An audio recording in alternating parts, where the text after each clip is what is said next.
is Stingray Technology, and are we using it right here in Houston? Have you ever wondered if the police can get into your cell phone without you knowing?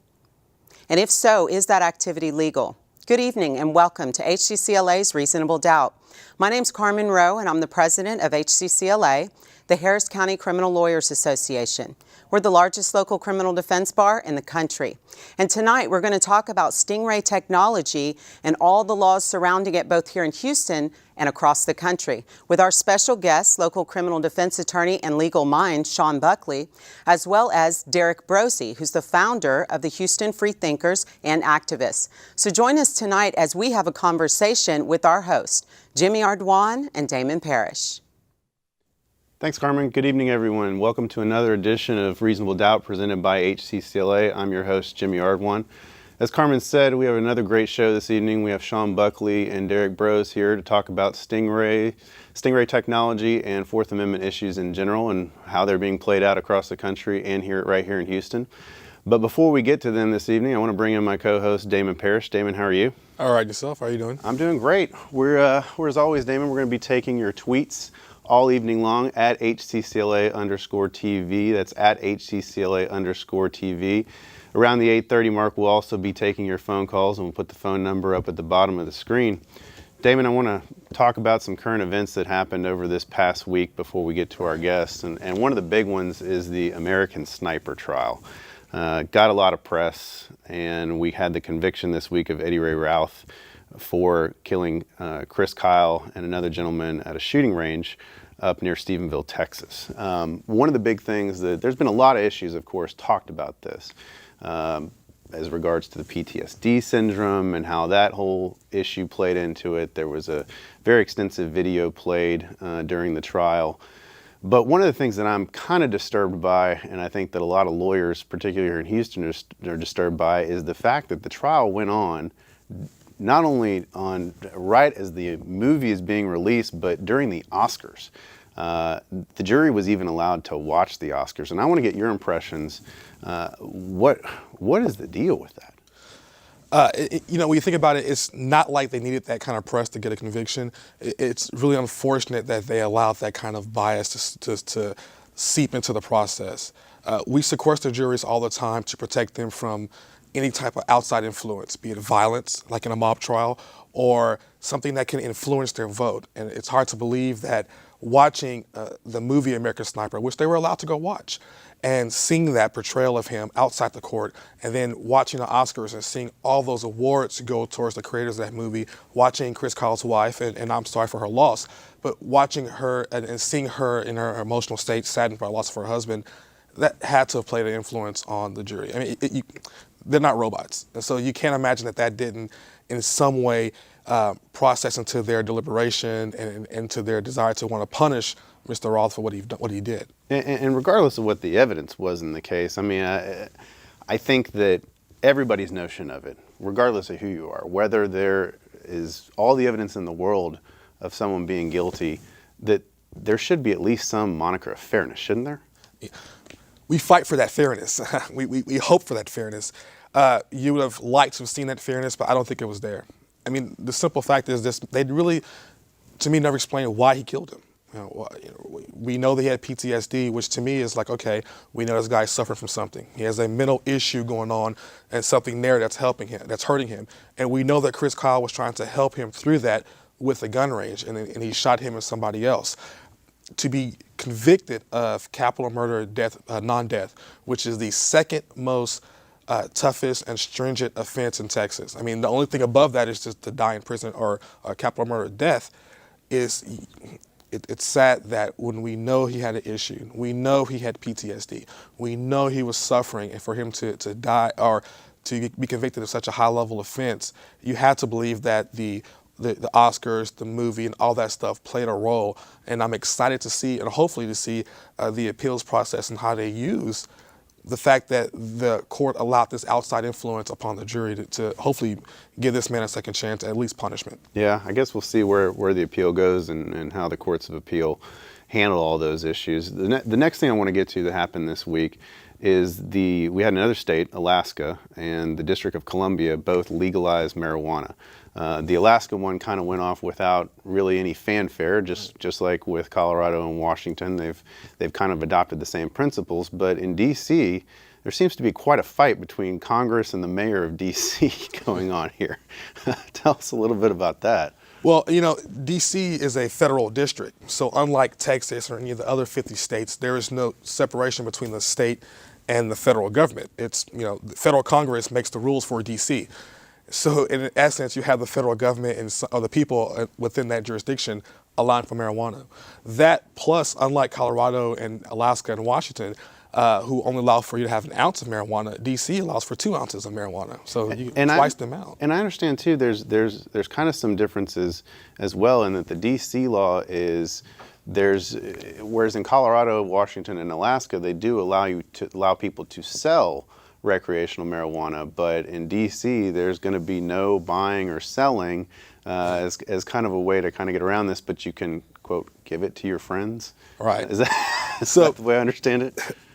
Our federal government, being in their glorious wisdom, tried to block the passage by enacting a bill that said you can't sell marijuana, but they didn't say you can't have it. So if I just give you some marijuana, then I haven't sold it to you, have I? And so you could have marijuana, you just can't sell marijuana or purchase it. And it's what happens with the federal government. Well, the final issue I want to get to before we get to our guests this evening is the other big news coming out of the Valley, and that was the opinion by federal judge Andrew Hainan on President Obama's immigration executive order. Our Attorney General here in Texas, Greg Abbott, kind of handpicked, if you will, his forum for suing. Got a great judge, a judge who was appointed by Bush 41, didn't make the confirmation process, and then was appointed again by 43, and he did get put into power. So I think we know this guy's going to be conservative, to say the least. And he also sits in Brownsville, where he sees a ton of immigration cases, particularly illegal reentry, all sorts of harboring cases, everything going through.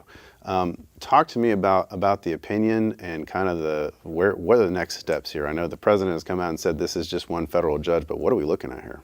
Well, so as an interesting aside, I actually had a federal case in front of Judge Hainan to start the day after this. So he made this ruling on Monday. That Tuesday, I was in jury trial in his court. And also, Judge Hainan is one of the only 2 federal judges to have been appointed twice to make it, not make it the first time, second time make it. That being said, I spoke with a lot of local attorneys down there when we heard about what was going on. there was protests at the courthouse, and we were really confused what's going on here.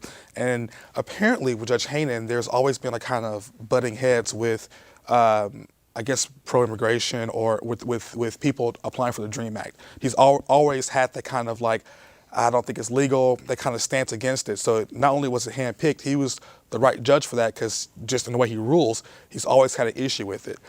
So as a matter of jurisprudence, before the Supreme Court can hear the case, there has to be a controversy. Some federal judge somewhere has to say, hey, this was not constitutional. President Obama, you overstepped your executive authority. You don't have the right to legislate that. Congress, by order of the Constitution, has the right to make laws about immigration. That's power is invested in Congress. And so Judge Hainan is pretty much saying, by you making this DREAM Act, you have stepped over Congress, and I believe it's unconstitutional, and thus eventually we'll let the Supreme Court decide whether or not this is legal or not legal. Well, the ironic thing about this, Damon, and this is what kind of irks me a little bit, is that here in Texas, in the Southern District, in the Western District, the border districts, as I like to call it, even along Arizona and New Mexico, you hear these judges, and in California, constantly complain that their dockets are overloaded with illegal reentry cases and all this stuff that they think they've talked about. We need to create an immigration court to deal with these because we don't like it clogging up our docket. Here's an executive order that would help alleviate some of this stuff. I'm not saying that would alleviate all of it. And here, a very judge in the district where they're complaining about it does something to stifle it. I mean, that just reeks to me. Yeah, it doesn't make sense. And to Judge Hainan's credit, he actually was a pretty fair judge. I wouldn't mind practicing in his court again. I enjoyed being there. I didn't win my case, but I think I can win on appeal. I still like him, though.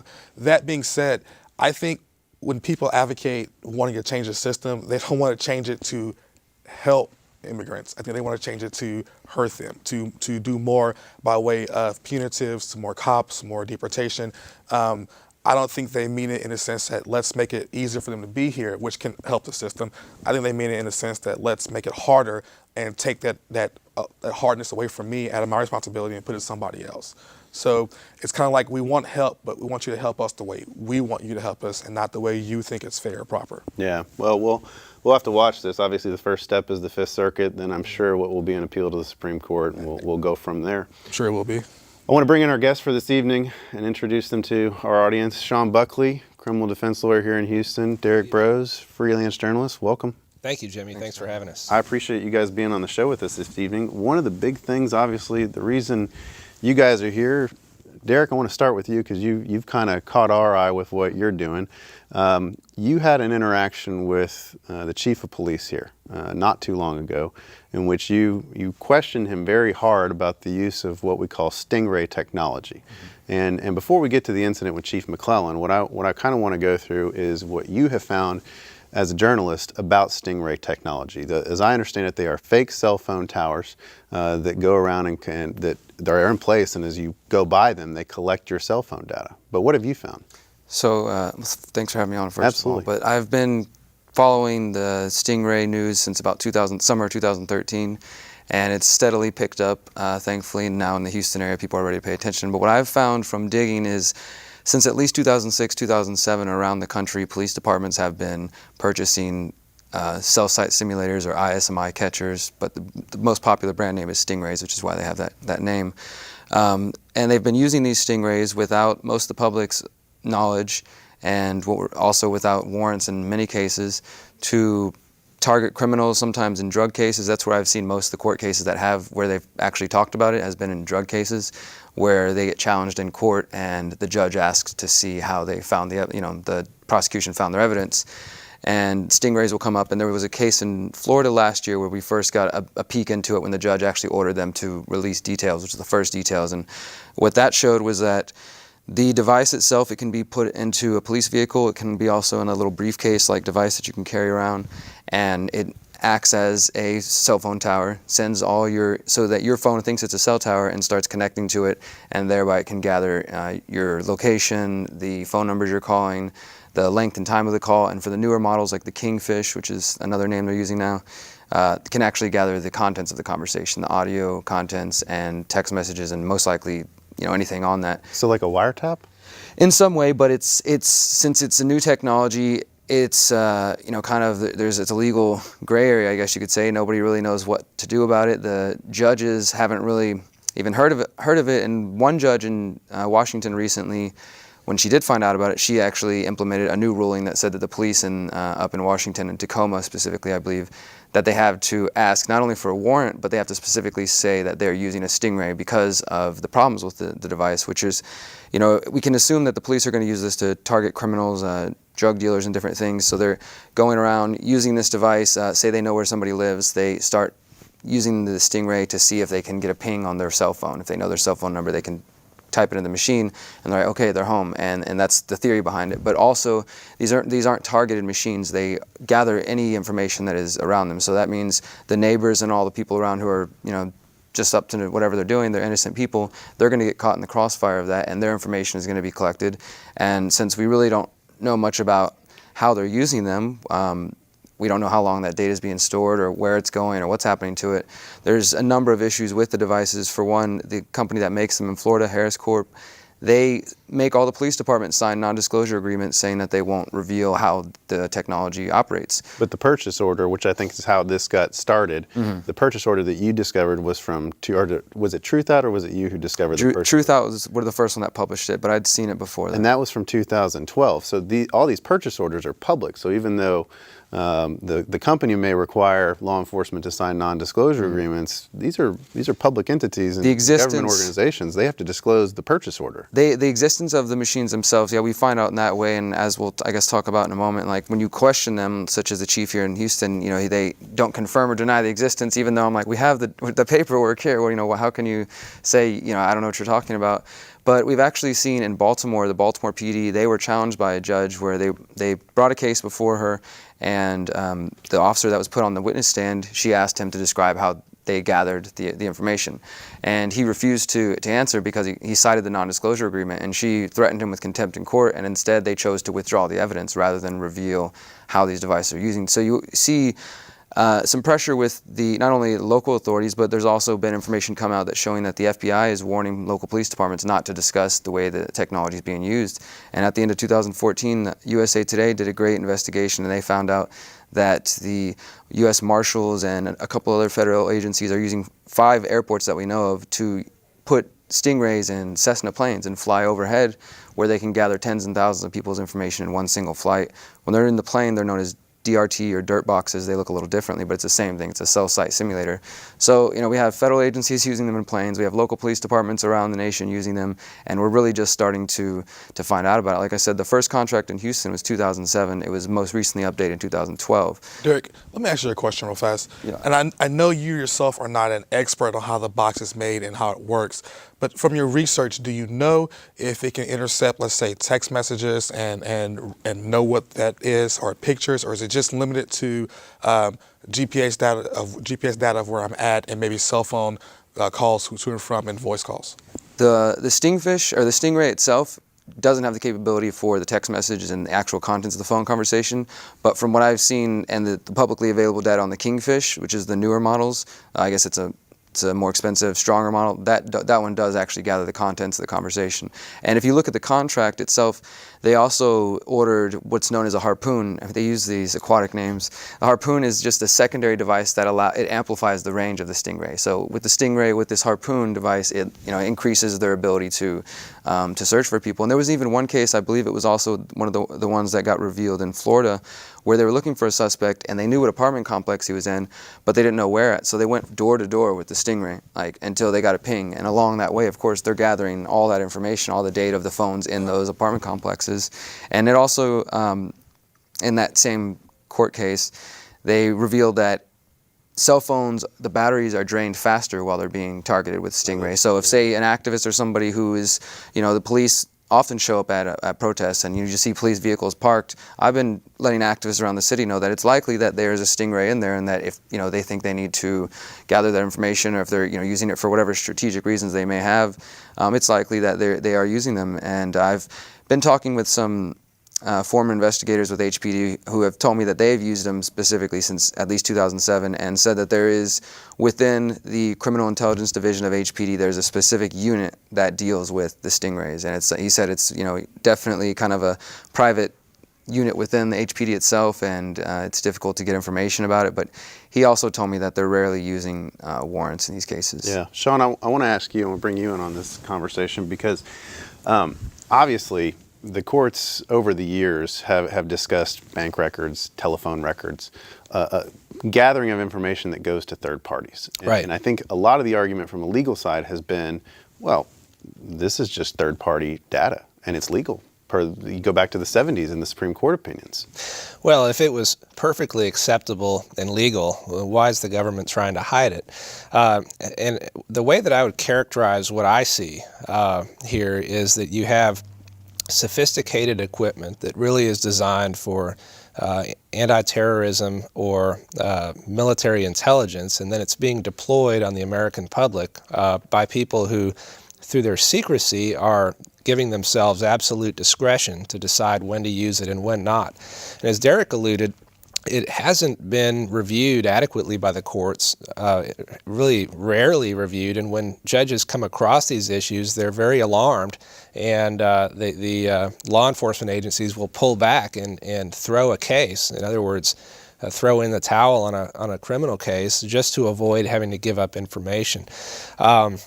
So I would say that just the fact that they're so secretive about it, combined with the dangers of using this type of equipment and deploying it on the American people, has implications that go far beyond, say, financial records kept by Bank One or Bank of America. Yeah, and I mean, one of the things that in listening to Derrick is that these newer versions that can actually pick up the contents of your text messages and the contents of your voice calls. Well, we know those as what under federal law is called Title III wiretaps. Right. And you actually have to make a special application. The government would have to make a special application for a warrant to get those. And we've encountered them all the time, but talk to us about the Title III process and what the government has to go through. Well, the Title III process is very exhaustive, and the idea behind that is that the government should not be listening in on people's phone calls of the American public or anyone who happens to be within our territorial jurisdiction. And so the government has to show a number of things, one of which is that conventional means of investigation could not secure the intelligence that is being sought through the wiretap. And that's a really important fact, because the wiretap laws are not designed so that lazy law enforcement can just sit around and listen to people's calls to detect criminal activity. It is essentially when you're hot on the trail of an investigation and somehow your investigation hits a wall or is frustrated, then you get to the point where, okay, so there's some rationale for authorizing this more intrusive means. And once it's authorized, there are very strict and stringent controls that are put in place on the continuing of a wiretap. One being the 10-day reports, as you know, Jimmy. The government has to report to the judge every 10 days to justify continuation of the wiretap. So Sean, let me ask you this question. Let's scale it back. With wiretaps and Title III, a lot of stuff is premised on your right to privacy. Right. We are guaranteed a right to privacy. Fourth Amendment, Fifth Amendment, due process, Constitution, Bill of Rights, right to privacy is there. Are we guaranteed a right to privacy, let's say, on a cell phone in public? So if I'm talking on my cell phone in public, or at least not in the comfort of my own home, do I still have a right to privacy to that? Well, back in the 1960s, and I don't recall the exact site, but the Katz case involved a gentleman who was on a payphone talking about bets or some kind of illegal activity, and the government had put some kind of device on the outside of the payphone booth that detected the call, and the Supreme Court very strongly repudiated that use of that technology as an interference in the right to privacy.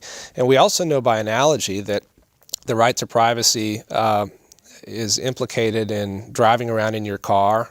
You know, they can't just put a GPS device on your car without authorization. They can't use thermal imaging to penetrate your house.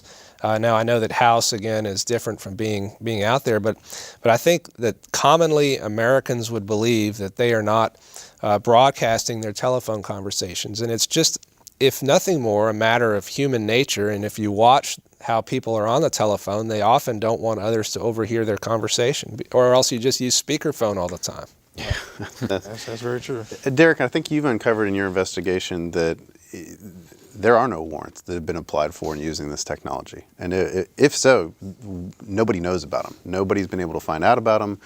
Nobody will admit to their existence. Where have you looked? What have you tried to find? Have you gotten any admissions of people? I mean, I know there's a lot of speak about, oh yeah, we get warrants for this stuff, but there's no evidence, is there? There's no evidence that what Chief McClellan told me last week. I guess I'll just reference what you talked about earlier. I questioned him 2 times last week, and one was at the Houston Society of Professional Journalists, had an event with the chief and the press, and I'd been waiting to ask him about the Stingrays for a while, and I asked him about the technology, and that's the video that went out there where he says that he was unaware of the technology, but he wouldn't confirm or deny, but he said, however, in any case that we look for information like that, we always follow the Constitution, we always get a warrant, etc. And the following day, I brought it up again, and he said the same answer. And he seems to be towing the same line that police chiefs around the country are doing, but again, in reference to Florida, because it just came out through the ACLU a couple days ago. most of the times that they actually did ask for a warrant, they use vague terminology, just such as intelligence gathering. They never specifically say, we're getting this device that does this and has this potential. They tend to make it sound, when they actually get a warrant, like it's a lot more targeted. Just this one person's going to be affected, not this machine that could potentially grab everybody's information. So, I really haven't seen any evidence to back up the warrants. As I said, I did talk to a former HPD investigator who said that he was experienced with using the Stingrays in his investigations in the homicide division, and he said there is a process that they go through, but I don't think, from what he told me, that's the standard warrant process. So there may be some internal, approval process, but they're not actually going to a judge for a warrant. Yeah, we have our first call for the evening, so I want to get to our caller. Hello, welcome to HCCLA Reasonable Doubt. Hello. Outstanding work, young man. I've never heard of this. Is it just one company that's manufacturing this box? Harris Corporation has so far been the company that's got all the contracts for at least 50 major police departments around the nation. Do you know how big they are? I don't know much details about the size of their company. Actually, I've just been researching the records of who they deal with, but I don't know who's behind the company or anything like that. Do you think they're getting around Freedom of Information Act type scrutiny from their political pals? That'd probably be a good question for Sean. I mean, what do you think? Well, that's a good question. I know these devices are not cheap. Derrick may know more about that than I do, but I think they're can be up to or more than $100,000 a piece. Yeah. And so this is a sizable investment. And whenever there are government contracts involved, people are making money. Yeah. So the information should be available, at least that portion of it, with the FOIA request. One would think, but people are blocking these FOIA requests on various grounds, and the FBI has taken a very proactive role in trying to stop these requests, which really should be none of their business under a states' rights theory, but they've been very engaged in it. Speaking of blocking those requests, Sean, how enforceable is a non-disclosure agreement against the government? I mean, they have sovereign immunity, so if they choose to violate it, what can really happen? Like, in your opinion, how enforceable? How much should we give credence to the government saying, "Oh, we have a non-disclosure agreement, so we can't tell you what they said because we got this non-disclosure"? I think it's a self-serving agreement for everybody. Right. And if you look at the economics of it, so HPD would violate the agreement. What's Harris Corporation going to do? Well, we're not going to sell you any more of our $100,000 machines. I mean, that's absurd. Right. Yeah, we have another call coming in. Hello, welcome to HCCLA Reasonable Doubt. Yes, I've been hearing you talk about all of these protections, warrants, and judges and oversight, but I'm getting the impression that all of that's swept away, that the NSA is sweeping up all of it. And there's this idea called parallel construction, where they catch stuff and then hand off cases to local jurisdictions. Can you comment on that? Yeah, Sean, I guess that's a really good issue for us, because not only do they have that issue, but we'll talk about that too, but I also want to kind of tie it into the fact that we have now a Supreme Court that's also eroding our Fourth Amendment rights left and right. Yeah. So we've got the NSA that's been given carte blanche, and we've got a Supreme Court that's basically letting them get away with it. Well, this is the so-called 1984 scenario from the Patriot Act. And as the Patriot Act developed as a Band-Aid for terrorist activity in the United States, I'm sorry, I was distracted. It was met with a lot of concern and critique, right, that it would be used far beyond battling terrorism, and it would be deployed on the American people for other petty crimes and other criminal investigations. Right? Yeah. So this, I think, is an extension of that, caller. Big Brother watching us, right? Sure. Big Brother doing what Big Brother does. So. Well, we thank our callers for calling in, and we're at the 8:30 mark, so I want to remind everybody we got the number at the bottom of our screen. Keep the calls coming in. We also got the Twitter feed up and going, and we'll be asking some questions off the Twitter feed. We've got some good ones coming in, and so I want to ask you guys. We got one coming in here on Twitter that asks, have you guys ever seen a case where they did allow this information into a trial, where they didn't pull back and say, oh, we'll just remove it. Have you seen a case yet that they've actually gone forward with the evidence that they've obtained?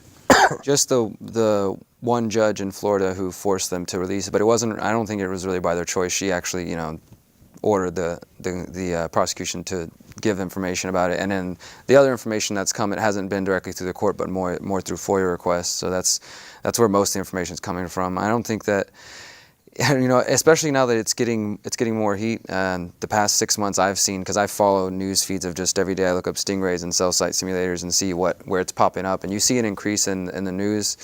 Just yesterday, the Santa Clara Sheriff's Department in California announced that they're buying one. So I mean, it's popping up, but most of the information is really just by people who are digging and looking and getting the conversation going. They're not willingly releasing anything. You know, we have a caller? I think we have another call.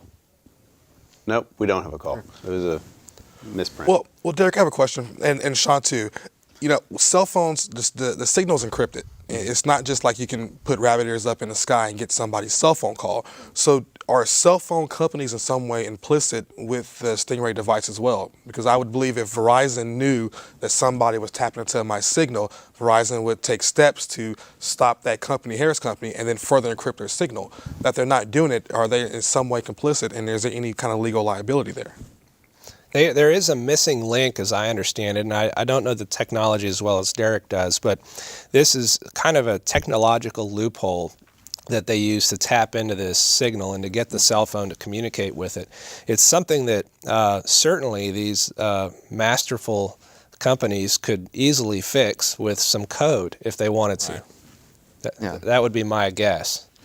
Sean, I want to ask you about a scenario with this technology, because I think we've kind of somewhat encountered these. We always have the confidential informant or the confidential source that's always the one who is the impetus for an investigation, let's say. And later on, after you make 1,000 motions and go, screaming and stomping, you finally get the confidential source revealed. This seems to me a license to allow what a lot of us have thought has happened in a lot of cases for years, is that they will manufacture the probable cause or the reasonable suspicion, wait, and then and then find their confidential informant and buttress them and get them to tell a good story. I mean, this helps them create that very scenario I'm very worried, doesn't it? It absolutely does. And in fact, I think one of the ways that one of these lawyers in the case that Derrick mentioned found out that this had been done is that they were piecing together this investigation step by step, and there was a gap. And there was a gap between what this so-called confidential informant could have possibly known and what was attributed to him. And that gap was what led them to dig more and expose this stingray. So, I mean, Derrick, what, as an activist journalist, what in your world are some of the things that people are calling for to help kind of put some checks and balances on this? I mean, I know what the lawyers would like to see happen, but in your circle, what are people looking at? What are people hoping will happen to create some checks and balances on this system? Yeah, absolutely. I think it's really important for us to look at solutions when it comes to these things. And of course, activists are aware that Fourth Amendment violations, the violations that we've talked to, constitutional protections are being eroded. But there's also, I think, a push for trying to see if we can get some type of local action. I think if there was anything that city council could do or the mayor could do, it would first involve having to get them to admit that they're using these things. And from the 2012 contract, we saw there was only one person, Helena Brown, who voted against renewing the contract. So I think that most of them, if they have been briefed, are pretty okay with it. But I've heard activists wanting to pursue either state legislation to make sure that they have to require a warrant anytime a stingray is used, and specifically name the stingray when it's being used, as in the Tacoma case. But beyond that, there's also efforts by more tech-minded people to create applications that can circumvent the use of the stingray. And right now there are some apps you can download that will help you, like you could locate all the cell towers in your area, and you would be able to tell, like, if there was some unknown cell tower tracking you, but you wouldn't be able to really stop it. The only thing at this point is if you have any phone, if you're putting out a cell signal, Stingray can find you, as compared to other type of spying and monitoring. This is, if your phone's on at all, then there's a possibility that they can get it. Speaking of phones, turn it off and on as needed. Well, speaking of phones, we have another caller coming in. Let's get to them. Hello, thank you for calling HCCLA Reasonable Doubt. Yeah, I was wondering, in his travels, has he heard anything about the radiation levels of the operator? I'll hang up. Thank you. The radiation levels coming out of these things, and I haven't even looked into that angle, but I imagine that they're putting off some pretty heavy EMFs. If just the way the device works itself is designed to send out frequencies and pick up signals. So, especially with that harpoon device, which magnifies when you add the harpoon to it, I'm sure it's. One question I want to throw out to both of y'all, and one or both of you can answer it. We were talking about the checks and balances before the last caller, and maybe most of y'all will remember the red light camera situation, and all the controversy with that. And that was a form of Big Brother spying on us, and what will that lead to? It'll lead to cameras on every corner and that sort of stuff. That went up for a vote, and residents of the city of Houston knocked it down. It didn't even go. It wasn't even a city council issue or anything like that. It was, hey, we as residents of the city of Houston, we don't want that, and we voted it down. Why does stuff like this, when the Houston Police Department is using it, why does it not become a ballot agenda? Well, I think that the red light camera thing came to a head because the public can drive around and see these things, and then they get the invoice in the mail for running a light and all that, and so it's something that intrudes upon people's daily lives, and they can see it every day. This has avoided that, or evaded it, perhaps is a better word, because they have kept such a shroud over it, and they've been just so intent on hiding it from the public that how could the public possibly articulate an objection? I would also like to add that I think it's the chief's attitude maybe that the average Houstonian hears and sees when he says, well, if you're not doing anything illegal, then you have nothing to worry about. And maybe that's all they hear, and they're okay with that. But I think if people look more into these issues, they'll see the reasons why we should be concerned about it. And the corollary to that, of course, is the question that we can ask the cops is, if you're not doing anything wrong, then why are you trying to hide it? Exactly, and I want to get back. I have a non-disclosure agreement, so I have to. Right, yeah, exactly. Well, I want to get back to that just concept as a whole. If you're not doing anything wrong, you shouldn't have anything to hide. But really, I mean, it seems to me that attitude has really infected our society now, and nobody seems to be willing to stand up to this stuff. I'm really shocked that we voted down the red light cameras, frankly, because nobody seems willing to stand up and stop this stuff. Nobody's willing to speak out. So what do we need to do to change that? How do we get people, up and out of their seats to stop this stuff? Well, I think, first I really thank you guys for taking the time to talk about this, because I think this is one of the biggest steps. I talked about this in an interview earlier today on KPFT, and I've done a couple other interviews. I did one with Fox, and I'm just trying to do my part, and I think if everybody can do their part to research on your own, come to your own conclusions, and, inform other people, like you were saying, the red light camera's in your face, but stingrays are such a hidden thing, and it's not, even if we knew that they were happening, we don't know where they're at, and there's just a lot of unknowns to the situation, and the secrecy around it, of course, is just going to cause more concern. So it's just a matter of educating the public, I think, at this point, educating them the fact that this is happening, and then, if people get upset about it, hopefully, then some change will be affected.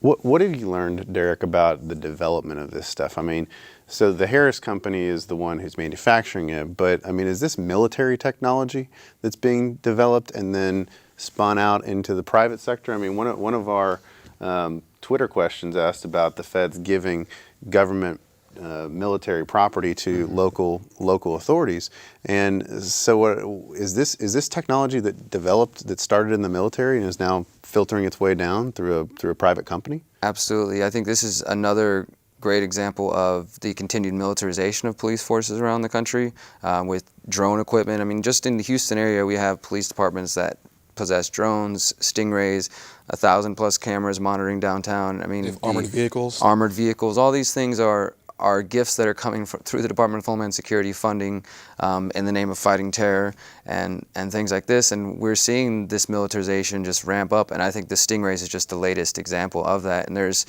we have to do a whole another show on another thing that I just found out a couple months ago. You mentioned radars and the legality of that. Well, USA Today again found out that another tool they're using is this radar that can allow them to see in people's home from more than 500 feet away, and it can see things as subtle as breathing.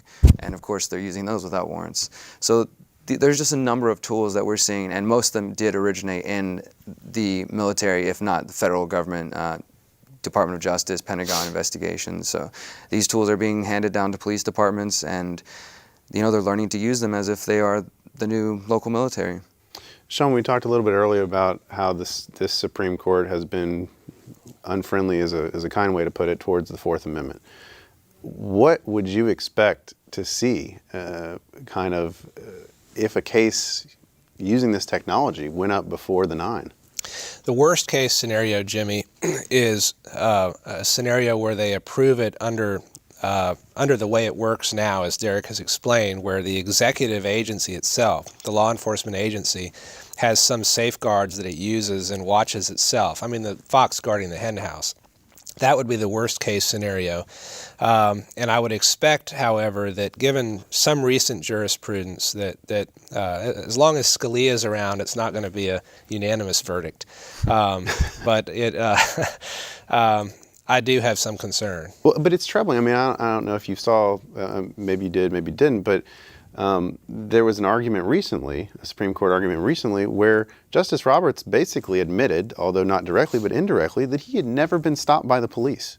Never once in his life been pulled over.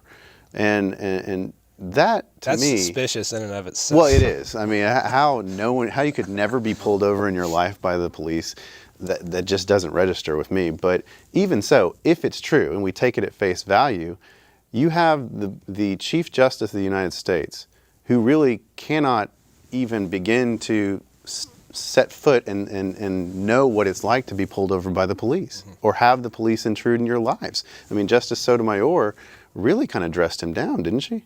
Yeah, and I think that goes to an interesting point, is that we always, people in these positions, the judiciary and the executive and law enforcement, and even people on city council, all assume that, well, this device would never be turned on me, so I can go have my salacious phone conversation after the city hall meeting and nobody's ever going to find out about it.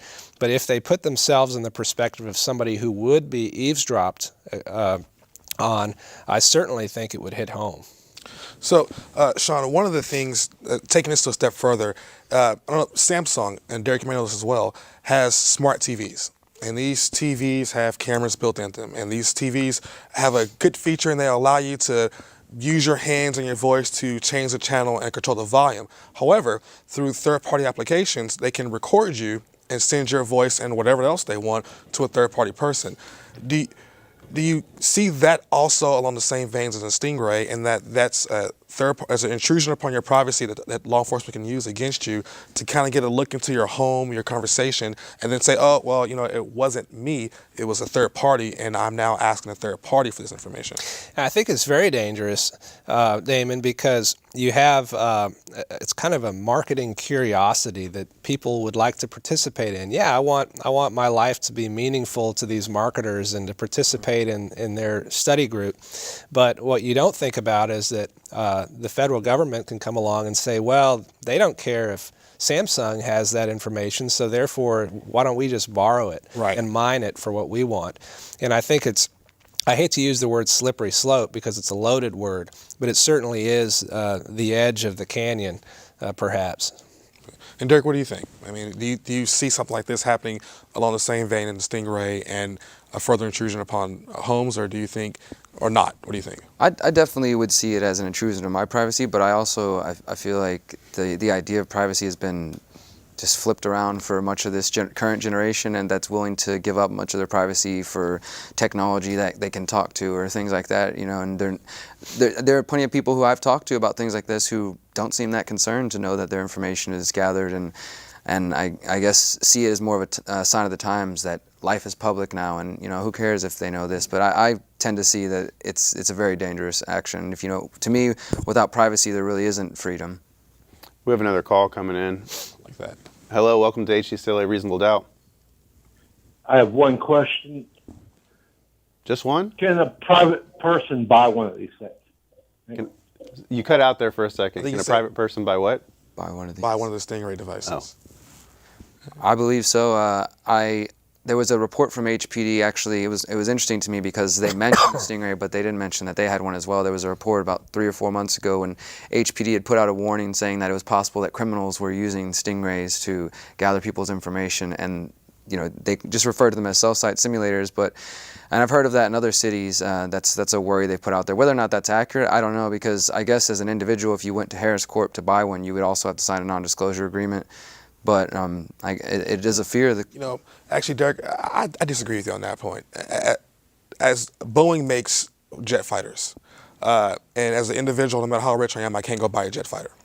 Certainly, there are certain military items like tanks, submarines, battleships that are made by private industries. The Navy doesn't make its own boats, right? They contract with a contractor to make those, and we can't buy those. And I think this is the same vein. I strongly doubt that Harris Corp will sell a Stingray or a Harpoon or any other device to a private citizen. Could just be some HPD propaganda, I don't know. And that may be true, but I guess my question along those same lines is, what is the policy? I'd like to see the policy for what the officers have to do with regard to checking it out and checking it back in, because I think all of us at this table are probably aware of situations where there have been law enforcement officers who have taken police property and used it to either track their wives or husbands or their children or something like that. I mean, what is in place to prevent a Houston police officer from using this technology, putting it in a briefcase to go home to use it for nefarious purposes of their own? You mean to use this for more nefarious than spying on private citizens? Exactly. For an even more targeted use more targeted of their own. I mean, I think that's what Arnold Schwarzenegger was doing in True Lies, I think, as I recall. Sean, I have a question coming in on Twitter for you specifically, and it asks about what you think the impact of the Riley versus California case would be on the Stingray technology. We don't know, and I think that the reason we don't know is that we don't know enough about the Stingrays to even, I think, speculate on how that decision would apply. And what does the Riley versus California case say? You're going to tell me. Huh? You're going to tell me. Well, our Twitter follower was the one who put it in, so I haven't even had a chance to read it. They assumed that you knew. Well, and I don't, but it is too soon to apply any precedent to the Stingray because we don't know enough about it. Well, the old adage, fake it till you make it, I guess applies in this instance with that question, doesn't it? Jimmy kind of threw you in the bus on that. We do this for a living. Hey, I'm just asking what the Twitter people want. I'm giving them what the audience wants. Oh, here we go. The Twitter person is actually paying attention, and they say that it held that a cell phone search requires a warrant. Well, and I think that certainly there's no, and the basis of that is that it is an intrusion, it's a search. And I don't think there's much question that the Stingray technology is a search, but we don't know the technological method that that's being used to use the Stingray technology in order to create the analogy to the precedent. And I think that's where the big question mark remains. So Derrick, now you're kind of an expert. You're a pseudo-expert on Stingray and how it works. I'm curious, how did you get started? What did you first see that kind of piqued your interest and said, oh my gosh, what is this device? And let me figure out what it is and how it works. Absolutely. So I first started to look into surveillance and these type of things, which led me to the Stingray after I was made aware through a private source that the Houston Police Department had been monitoring the activist group that I started, the Houston Freethinkers. In April 2012, I was leaked some emails from a private source, an officer within a local police department who attended a training session that mentioned me specifically and mentioned the Houston Freethinkers and mentioned our gardening activities and everything we were doing. But the guy said that they had a very militant tone, and that his words specifically were, if you know Derrick Broze, I would let him know this. They're describing the group as if they're into something dangerous. I looked up about what they're about. I couldn't find anything wrong with them, but I find it to be troublesome. And so I was sent those emails, and a couple months later I was sent an image from within that training session of police officers sitting around with Houston Freethinkers and me on the screen, and them going to this training. And I've been on a search since then trying to find out more about it. I've questioned the mayor about it, and I've continued to try to find more information about the chief. And so that led me into looking into surveillance tools and hearing about the Stingray.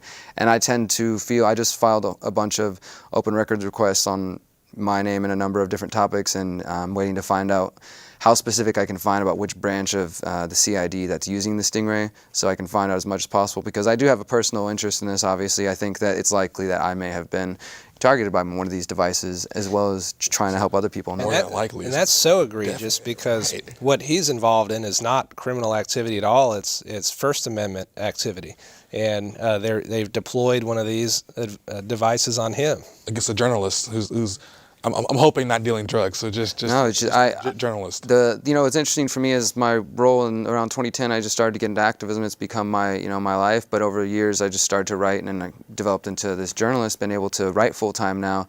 So I've had to just learn to be more careful with my activity and the people I'm around. The more aware I am that I go to an event, a protest or something, the police officers call me by my first name, or I'm on a first name basis with the chief or the mayor now. So I'm just like, I just play it safe, and I'm just aware of these things, but I also think it's my responsibility to help other people be aware that these things are going on. Just don't call us using your cell phone.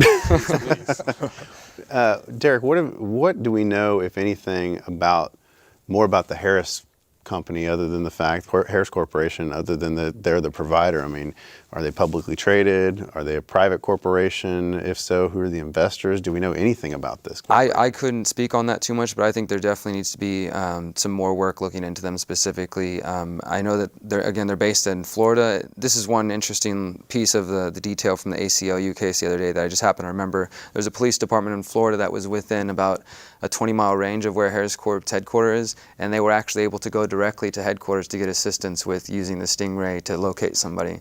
The officer apparently wasn't having luck with it, so he was like, well, they're close enough, let me just go down the street, and they showed him how to use it properly to help him locate his suspect. Well, and I asked that because a couple years ago, Sean, I think we all may recall that our previous police chief was found to have been an investor in the Taser company when the new Tasers were coming out, wasn't he? He was. And that goes back to what Damon's point was, is we want to understand what the financial strings are here. And particularly if we are dealing with a scenario where the sale of these devices is somehow unauthorized to private parties, then that makes them all the more valuable. Right. And it makes these contracts all the more valuable. Mm-hmm. I agree. Yeah, I mean, it's very disturbing to me that there was no public bidding either. I mean, there was no public process for the way this contract was approved. I mean, all I saw was the purchase order, but what truth out, none of the articles I've seen, and maybe you've seen more, but was there any debate within City Council about whether to approve this expenditure, and if so, was it public? As far as I know, it's just, every Tuesday at City Council, they've got a long list on their agenda of various items to approve, and the Stingray, this contract with Harris Corp was just buried within there. It was just one of the items to yay or nay, with little public oversight. If there was no knowledge that the public had at the time, 2012. So I hope now that as we're going to come up for an improvement soon, I imagine they're going to buy a new Stingray soon or upgrade their equipment, that the public will be aware now, and maybe we'll have more than just one person voting against buying the device. Yeah, hope so. We've got another call coming in. Hello, welcome to HCCLA Reasonable Doubt. Hi, I have a question about the sniper trial that you were talking about earlier. Sure. So in Germany during World War II, they had a very similar movie come out called Soldier, and America bashed it, saying it was brainwashing propaganda. Do you have any thoughts on that? And two, since a race-related trial got overturned because they watched Malcolm X, do you think that the jurors watching this movie could have any effect on the conviction? Well, yeah, sure. Thanks. I appreciate your question. From my perspective, I don't know whether it would have affected the outcome, because it seemed to me the evidence in the case was more one of mitigation from a standpoint of the PTSD, not necessarily whether there was a fact issue of whether or not it was. I mean, clearly 2 people died. Thus the basis for the capital murder charge. But the issue seemed to me to be more one of PTSD and whether or not that provided a defensive basis as the reason. Right. And so I want to get your thoughts on this, Sean and Damon, of course. But to me, it seems like the issue is more of whether or not this guy got a fair trial and whether the jury actually fairly considered the PTSD defense or not. And whether the the topics and the visualizations and the themes of the movie would have inflamed the jury and distracted them from fairly considering the PTSD issue. I don't see a direct problem. And another example is that the jurors in the Aaron Hernandez murder trial were allowed to watch the Super Bowl. These issues, is particularly with modern media the way it is, seep into almost any judicial proceeding in some way or another.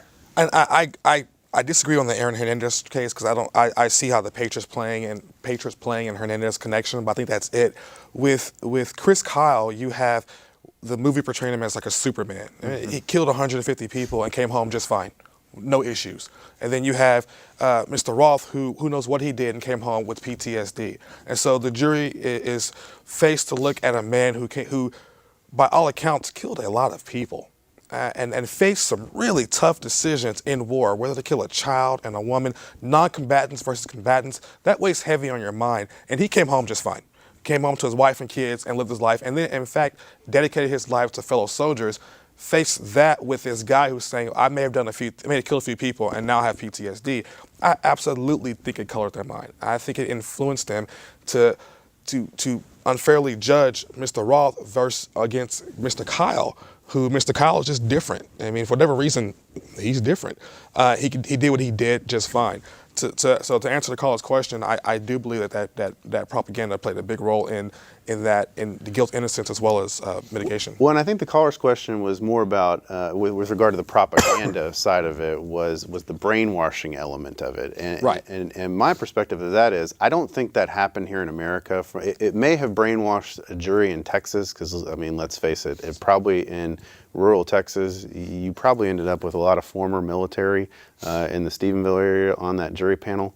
I'm just guessing, having never been out there, but this is their local hero. Yeah, exactly. I mean, this was close to home, and so I don't think there was the mass brainwashing, because I've seen a bunch of stuff where a lot of people have come out and criticized not just the movie but Clint Eastwood and everything else. So I don't necessarily think that the mass brainwashing is the case. But certainly at least the jury. I mean, this was a jury of his local people who liked him from the start. He was their local hero. He put that city on the map. So I think it did play a role in it. And like I said, I hope in appeals that's brought up and then said, hey, listen, this guy was not judged fairly. He did not receive a fair trial. I agree. We've only got 30 seconds left, guys, but I want to thank you for coming in. Derrick, you've done some great work on this Stingray stuff, and I really hope you keep it up and keep the pedal to the metal and forcing these people to answer the tough questions.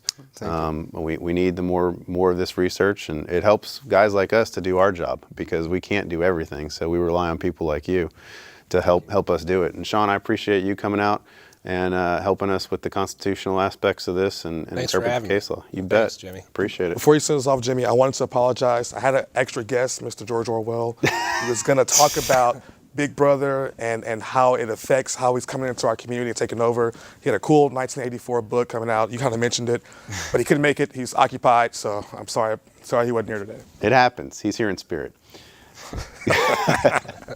We want to thank everybody for joining us this week. We hope you will join us next week. Please go to our Facebook page and like us. Follow us on Twitter, and we'll be back next week, same time, same channel. Thanks a bunch and good night.